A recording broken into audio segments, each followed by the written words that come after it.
요일별로 전문가들의 시각 들어보고 있는 모닝 인사이트 시간입니다. 금요일인 오늘은 토마토 투자클럽의 최병훈 전문가님 함께합니다. 전문가님 안녕하세요. 네, 안녕하십니까. 네, 이번 주 시장 분위기 참 좋지 않았습니다. 네. 코스닥은 다 밀렸던 것 같은데 네. 좀 어떻게 보셨나요? FOMC 회의 결과 나오고 나서 이틀 연속으로 미국부터 급락하고 있고요. 네. 저희 시장 어저께 좀 급락했습니다. 급락한 이유는 뭐 긴축이 장기화되겠다는 네. 그런 거고요. 그다음에 경기가 예상보다 강하니까 그래서 그렇고요. 그래서 우리 시장이나 글로벌 시장이 다 같이 급락하는 것은 이제 장기간 긴축이 유지가 되면 네. 글로벌 경기 회복에 좀 찬물을 끼얹는 금리가 고금리가 장기간 25년도까지 좀 지속된다면 기업들은 부담이 커지게 되거든요. 그래서 부채 문제도 나올 수도 있고 그래서 전체적으로 그래서 반응을 하고 있는 것 같습니다. 오늘도 미국에서도 뭐 나스닥도 1%대 급락을 했는데요. 그래서 이제 우리도 같이 전체적으로 9월달에 이번 달에 제가 전망하면서 9월 전망을 좀 이제 하락으로 좀 바꾸고 있었거든요.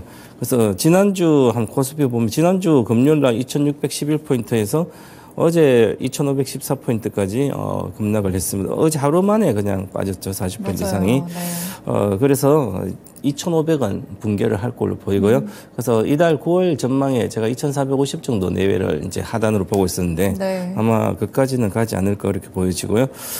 그리고 전체적으로 기준금리를 동결했는데 왜 그렇게 할까? 그리고 또한 두 번 정도 금리를 추가 금리 인상을 대해서 얘기하고 있었는데 오히려 한 번을 줄어들었습니다. 하지만 고금리가 오랫동안 지속되는 장기간 긴축이 유지된다. 이게 가장 큰 악재거든요. 결국은 또 그러면 미국의 경기 위축까지 우려가 또 나오고 있고요. 네. 그래서 금리가 오래 지속되면 이제 경제 위축이 되면 경제가 둔화돼 안 좋아진다면 오히려 그것도 또 우리 입장에서는 악재가 되고 있고요. 전체적으로 그동안 7월 26일 2차 전지가 급락하기 시작해서 지금까지 빠지고 있는데요. 아직까지 지지가 확실히 됐는지는 좀 더 체크해 봐야 되고요. 네. 그다음에 카카오도 신저점을 깨고 연간 고점도 깨고 저점 깨고 있고요. 네. 전체적으로 인터넷주도 약하고 그다음에 중국 경기 회복에 대한 뭐 정책적인 뭐 이슈가 좀 아직은 크진 않지만 경기 좀 부양책 나오지 않을까 그래서 하락주도 반등을 하다가 어제도 하락주도 같이 하락세가 지속했습니다. 네. 그리고 이제 상대적으로 보면 이제 배당을 받을 수 있는 이제 은행주라든지 금융주 그다음에 실적이 좋으면서 배당이 관련된 주 그다음에 뭐 통신주는 안 빠지겠죠. 올라가지 않더라도 네. 그런 쪽에 좀 강세 마이너스지만 상대적인 강세다 이렇게 좀 정리할 수가 있고요. 그럼 전반적으로 다 업종이 빠지니까 그동안 많이 올랐던 이제 예를 들어서 2차 전지라든지 그다음에 일부 반도체 중소형 반도체 많이 네. 올랐던 거라든지 그다음에 로봇주라든지 관련된 테마주까지도 같이 코스닥에는 쭉 빠지고 있거든요. 네. 그래서 코스닥 지수도 지난주 금요일 날 902포인트에서 859로 어저께 내려왔으니까 뭐 4.7% 하락했습니다. 네. 고점 대비 저점 보면 전 업종이 하락했기 때문에 거기서 살아있는 종목은 몇 개 안 되거든요. 전체적으로 보면 뭐 이제 반도체까지 하락이 본격화됐기 때문에 그다음에 엔터주도 뭐 이슈가 이제 그게 좋은 게 오히려 악재만 있고 하니까 엔터주도 급락을 들어가게 됩니다. 그래서 반도체 엔터까지 이제 급락을 하게 되면 살아있는 게 과연 어떤 게 있을까 보면 올라갔던 주식 빠지기 시작하면 계속 수급이 들어오지 않으면 그렇죠. 추세 하락이 계속 좀 이어질 수도 있고요.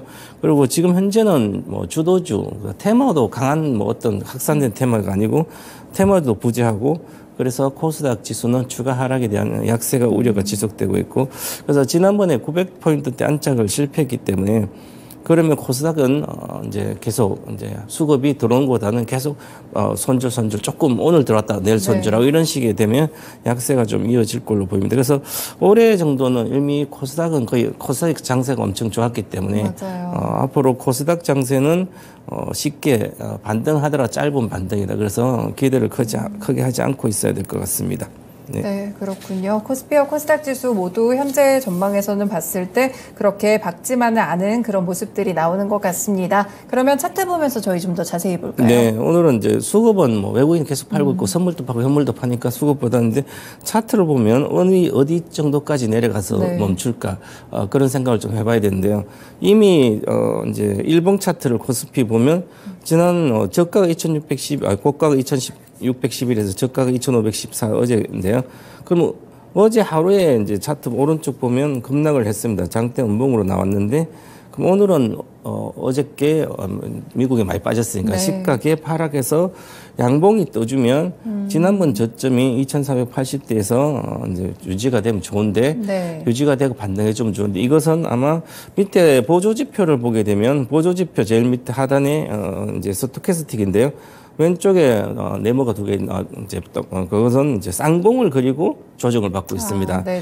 그렇다는 것은 그리고 최근에 스토캐스틱이 반전을 어제 급락하면서 내려오고 있기 때문에 가일 거 못 가고 그러면 이번에 지난 8월 16일 그때 저점을 깨고 붕괴를 하고 밑에 지지선을 구축하지 않을까 그렇게 보면 될 걸로 보입니다. 그다음에 이제 주봉 차트를 보면 좀 더 이제 정확한데 주봉은 조금 길게 보면 좀 정확한데 이게 계속 횡보를 하고 있었습니다. 올해 6월 달부터 횡보하고 있다가 이번 주 이제 음봉이 강하게 나오거든요. 그럼 오늘 또 좀 빠진다면 확실하게 음봉이 나오기 때문에 그러면 이것은 지지선이 2,458포인트인데요. 그럼 2,450포인트 내외까지는 빠진다면 지금보다도 앞으로 한 50포인트, 60포인트 남아 있다는 거죠. 그래서 오늘 하루에 이제 뭐 빠지고 끝나면 좋은데 다음 주 월요일까지는 좀 약세가 이제 하락이 좀 이어질 걸 보이고 그 다음에는 이제 강력한 지지선도 뭐 물론 2,450 내외에 있는데요. 그래서 다음 달은 좀 더 이제 반등하는 장이 나올지 않을까.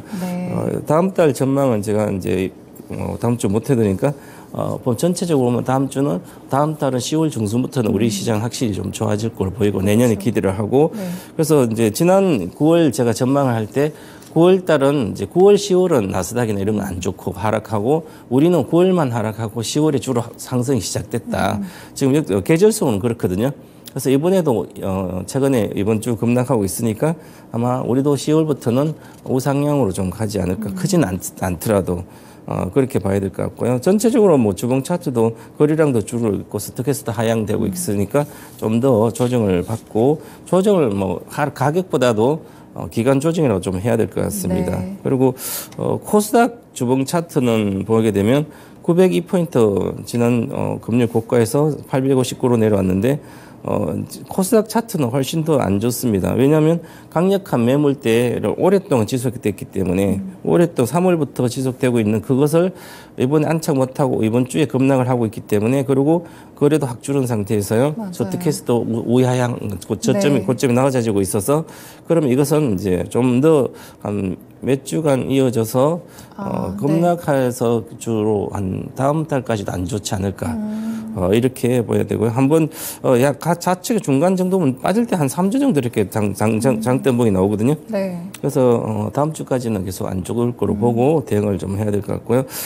코스닥이나 뭐 중소형주 중에서 실적이 안 좋아지는 이제 내년에도 실적이 불투명 그냥 테마로 올랐던 주식은 일단은 하락이 시작되면 일단 손절하고 말아야 되거든요. 네네. 왜냐하면 계속 빠지고 있는데 나중에 올라가지 본전해야지 하게 되면 뭔가 근거 기대할 수 있는 게 없기 때문에 불투명하거든요. 실적이라도 좋아지면 내년에 가지고 있으면 회복이 하는데 실적이 아니라 테마로 올랐던 주식들은 다시 빠지면 쉽지 않거든요. 그래서 어저께 로봇주 같은 것도 같이 많이 빠졌거든요. 네. 그럼 로봇주는 실적이 안 나오거든요. 다 적자예요, 거의 다.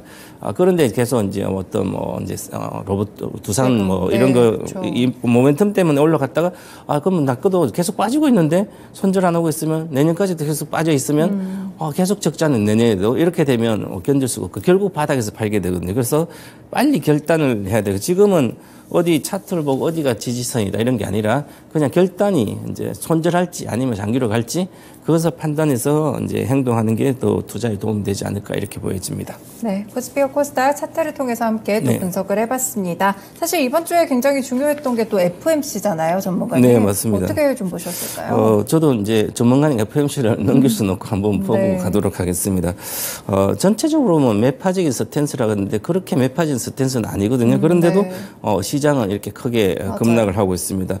금리도 동결됐지 예상치 좀 동결됐고 그다음에 기준금리도 이제 5.25에서 지금 현재 5.5인데요. 그러면 여기서 올려봐 연말 기준 이제 네. 기준값의 평 연말까지 보면 위원 11명 중에 12명은 5.6% 정도를 연말 보고 있거든요. 그러면 한 번 정도밖에 못 올리거든요. 그러면 실제로는 이게 이제 전망은 어느 정도 이제 두 번 올린 데는 사라졌고 그러면 한 번만 올리면 그렇게 예상한 건데 점도표를 이제 보니까 중요한데 점도표는 이제 위원들 중에 내년에 보니까 24년도 금리 전망을 4.6에서 5.1로 높여버렸거든요. 네, 그럼 4.6에서 맞아요. 5.6을 높여버리니까 내년에도 이렇게 높아졌구나. 그다음에 25년도도 높였습니다. 0.5%포인트 높였는데 3.4에서 3.9. 그러면 25년도까지 고금리가 계속 이어지고 있겠구나. 네. 그리고 내년에 금리 인하를 기대하면서 우리 투자자들은 계속 행동을 했는데 내년에 금리 인하 한 4번 정도를 되지 않을까 이렇게 했는데 시장은 이제 연준은 아니라고 그러는데 우리는 계속 4번을 이야기했어요. 그런데 이제 보니까 금리 전망을 보니까 2번밖에 못 내리는 거예요. 50bp 정도. 네. 그러니까 금리 인하에 대한 기대감 일단은 많이 사라지고 그 다음에 경제 전망치를 보니까, 올해 경제 GDP 전망, 올해 6월 달에는 1% 정도 미국이 봤는데, 연말 올해는 2.1%로 경제 전망이, GDP가 성장률이 나왔습니다. 네. 그 다음에 실업률도 6월 달 4.1로 봤는데, 또 연말에 3.8로 올해 수정해버렸거든요. 실업률을 하향시키고 경제 성장을 상향을 시켰으니까, 경기가 너무 탄탄한 거죠. 경기가 좋은 거예요, 미국은. 그죠? 네. 좋은데, 그러니까 좋으니까 금리를 계속 긴축을 유지하고 있다. 이런 식으로 생각을 해야 되고요. 뭐, 전체적으로 보면 실업률도 24년도 4.1에서, 4.5 정도만 되고요. 그 다음에, 25년도도 그렇고, 전체적으로 보면, 실업도 어느 정도 괜찮은 거거든요. 네. 이제 하향을 했기 때문에 4.1로. 그러면 실업률이 4%나 3.5 정도 된다는 것은 뭐 거의 3.5 정도, 3%대 완전 고용이니까 아주, 네. 경제적인 가처분 소득이 계속 이제 유지되고 있을 수 있는 괜찮다. 그렇게 보는데요. 그래서 이게 금리가 2년 동안 고금리가 유지된다면 기업의 부담 얼마나 커지고 그다음에 그동안 이제 유동성 비주로 많이 이제 했던 기업들은 또 나빠질 수가 있고요. 네. 그러면 이자에 대한 부담이 아주 커지기 때문에 그러면 이제 글로벌적으로 경기 회복에 대한 쉽지 않지 않나. 그래서 지금 이제 생각할 게 우리 투자자들이 과거에 우리가 몇 년 전에 코로나 전에 저금리 시대에 그것은 당분간 오지 않겠구나 이렇게 생각하고 전체적인 부채 뭐 이제 디레버리지랑 이런 거 계획을 짜야 되지 않을까 이렇게 보고요. 그러면 전체적으로 이제 연준의 긴축 완화에 대한 기대감 사라졌기 때문에 네. 그래서 시장에서 반응한데 오늘 또 연은 이제 필라델피아 연은 지수가 발표된 거 보니까 계속 이제 13.5로 마이너스로 나왔는데요. 네. 이게 지난달에 12 플러스 12였는데 많이 침체. 그러면 필라델피아 연은 지수가 좀 선행적으로 나오는데 이게 보니까 마이너스 13.5니까 계속 올해 마이너스였습니다. 8월만 12%였고. 네. 그러면 경기가 좀 침체가 될 게 나오고 있거든요. 실물 경기 진짜 미국도 뭐 필라델피아 보면 침체가 되고 있습니다. 그러면 이게 이제 확실하게 또 침체가 나온다면 연착륙 안에서 지금 문제인데 연착륙이 된다면 오히려 그러면 주가가 올라갈까 그게 아니라 그것도 또 악재로 작용되거든 앞으로. 맞죠. 이제 네. 특히 연말 정도 되면 미국의 경기 침체가 좀 만약에 어느 정도 이슈로 나온다면 우리 시장은 미국이 경기 침체가 되면 우리 시장 수출도 잘 안 될 거고 그러면 우리가 경기 회복이 더 지연된다. 이렇게 보고 있어야 될 것 같고요. 그래서 전체적으로 지금은 긴축 유지되는 것도 악재고요. 거기서 경기 둔화가 된다면 그것도 또 악재거든요. 그래서 지금은 글로벌적으로 뭐 영국 침체 계속되고 있고요. 독일도 그렇고요. 이제 중국, 우리 같이 침체가 계속 이어지고 있기 때문에 전체적으로 경기 회복에 대한 기대감이 좀 많이 사라졌다 이렇게 봐야 될 것 같습니다. 네. 그래서 어저께 시장 한번 보니까 네. 9월 20일 날 업종별 등락률 차트를 딱 보니까 이제 전체적으로 앞으로에 대한 이제 전략을 짤 수가 있거든요. 차트를 보면 이제 철강이 가장 많이 빠졌습니다. 네. 양대 시장 무덤 하락했는데 어제 철강이 3.3%나 빠졌습니다. 그래서 그동안 철강이 좀 괜찮았거든요. 현대제철도 올라가고 있었고 포스코 홀딩스도 괜찮았고요. 그런데 지금 어제 3% 빠지고 있고요. 그 다음에 중요한 게 반도체도 2.7% 빠졌거든요. 그러네요. 네. 삼성 하이닉스도 뭐 빠지지만 삼성도 빠지고요. 그 다음에 기계 장비도 빠졌다. 근데 고금리가 이렇게 긴축이 유지되면 기술주만 빠진다고 기술주가 더 빠져야 되는데 네. 기술주 철강주가 많이 빠진 거예요. 반도체랑. 어제 우리 시장이 그것은 우리가 경기 회복이 지연된다. 고금리가 이어져서 그러면 경기 회복에 대한 기대가 거의 사라지고 있다. 지금 네. 현재 이렇게 판단할 수도 있거든요. 그래서 이제 전체적으로 뭐 은행, 보험, 방송통신 쪽은 뭐 소폭 하락했지만 그러면 이제 경기 관련된 주식이 빠지니까 원자재도 같이 빠질 수도 있고요. 그러면 전반적으로 중국, 유럽은 경기 회복이 쉽지 않기 때문에 네. 아직도 경기 관련주가 상승한다고 반도체가 좋다고 이렇게 생각해서 반도체주를 그냥 내려오니까 계속 더 산다든지 하는 것은 조금 생각해 봐야 된다 이렇게 보고요. 그래서 결국은 장기간 긴축이 지속되기 때문에 이제는 이제 글로벌 경기 위축에 대한 우려도 해봐야 되거든요. 네. 이제 미국의 경기 위축이 들어가면 전반적으로 다 미국은 위축됐다가 이제 연착륙 했다가 다시 좋아지면 그 시나리오가 좋은데 그 자체도 연착륙 안 되는데 전체적으로 금리가 이어지면 내년에 오히려 미국이 경기가 조금 안 좋아진다면 좀 장이 안 좋은 게 좀 오래 지속되지 않을까 이런 우려도 같이 봐야 되지 않을까 이렇게 보여집니다. 네, 그렇군요. 업종별로도 이렇게 또 하락폭이나 이런 것들을 함께 점검을 해봤는데 말씀 주신 그런 반도체 업황은 현재 좀 어느 정도 상황인지 궁금하네요. 네, 그래서 우리가 이제 반도체를 계속 1분기 말 아니면 여름에 회복할 네. 거라고 하고 이제 바닥을 통과됐다. 늘 보면 보고서를 보면 바닥을 통과됐다 해서 기대를 계속 했는데 이제 9월 1일부터 20일 반도체 수출 데이터를 딱 보니까 메모리 수출 자책인데 메모리 수출 금액은 연간 기준으로 28.1% 빠지고요. 네. 전월 대비해서는 28.2% 올라갔습니다. 그러니까 제 좌측 차트 보니까 이미 이제 봄부터 우상향 월별로 우상향 하고 있는데 그래도 작년보다는 많이 빠지고 있다. 아직까지는 둔화된 상태고요. 그 다음에 중요한 것은 이제 수출 금액은 늘어났는데 전월 대비해서는 수출 단가를 보니까 연간 기준으로 27.1% 빠졌는데 네. 전월 대비에는 플러스 2.6입니다. 맞아. 수출 단가가 마진이 결정적이니까 수출 단가는 소폭 개선되고 있는 거죠.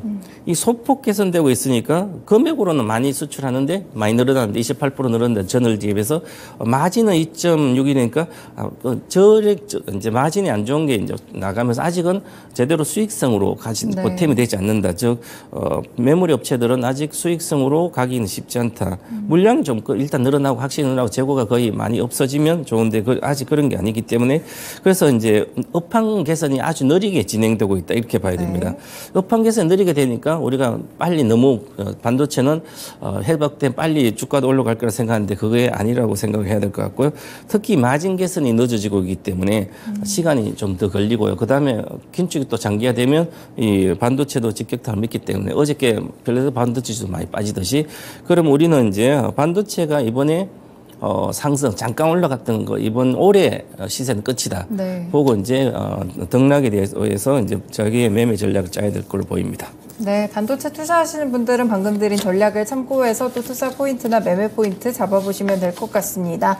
네, 다음 주는 또 추석 연휴가 있어서 굉장히 또 거래일이 짧은데요. 어떻게 좀 투자 전략을 짜볼까요? 네, 미국에 이제 필라델피아 반도체가 급락했는데 엔비디아가 계속 하락하고 있습니다. 네. 505달러 갔다가 이제 하락하고 있어서 지난번에 470 갔다가 405달러 왔다가 다시 500 갔다가 지금 내려오고 있어서 이번에 엔비디아가 400달러로 붕괴를 하게 되면 네. 350달러 이하까지도 봐야 됩니다. 기본적으로 한 30%든 빠지니까 네. 조정 들어가면 20% 이상 빠지게 되면 약세장이 들어가기 때문에 그래서 엔비디아가 400달러를 이제 조만간 붕괴가 되고 그 밑에서 이틀 정도 400달러 이하에서 하이에서 이틀간 논다면 전체적으로 기술주뿐만 아니라 주가 하락에 대한 그 우려를 좀 해야 되고요. 네. 그리고 다음 주에 메타 테슬라 코퍼레이트 데이가 있는데 여기도 어떤 이슈가 있는지 좀 관심을 가지고 봐야 되고요. 네. 그다음 코스피 지수는 8월 17일 저가가 2,489포인트네.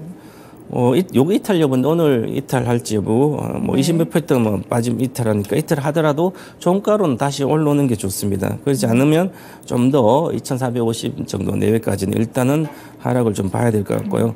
그 다음에 2차전지 반도체 로봇, 이게 시세가 급락 같이 하고 있는데, 우리 이제 일반 투자자들은 2차전지가 많이 올라갔다 내려오면 올라갈 때 같이 동참하지 않는 분들이 내려오면 많이 빠졌다고 사가지고 있으면 네네. 빨리 올라갈 거라고 생각하고 다들 아직까지 2차전지에 대한 양극재 이런 부터 긍정론을 계속 펴기 때문에 내려와도 금방 올라갈 거라 한번 시세가 내려가기 시작하면 시간 오래 걸립니다. 가격 하락하고 그다음에 행보 조정하고 그다음에 다시 가지. 그래서 너무 급하게 서둘러서 앞으로 2차전지 좋지만 급하게 서둘러서 빨리 지금 낙폭 가되니까 사서 금방 수익이 날 거라고 생각하면 이미 그것은 4월의 고점이었다가 다시 그 고점을 7월에 돌파했기 때문에 네. 그리고 내려왔기 때문에 이제는 반등도 그렇게 크지 않기 때문에 그런 생각을 좀 해봐야 되고요.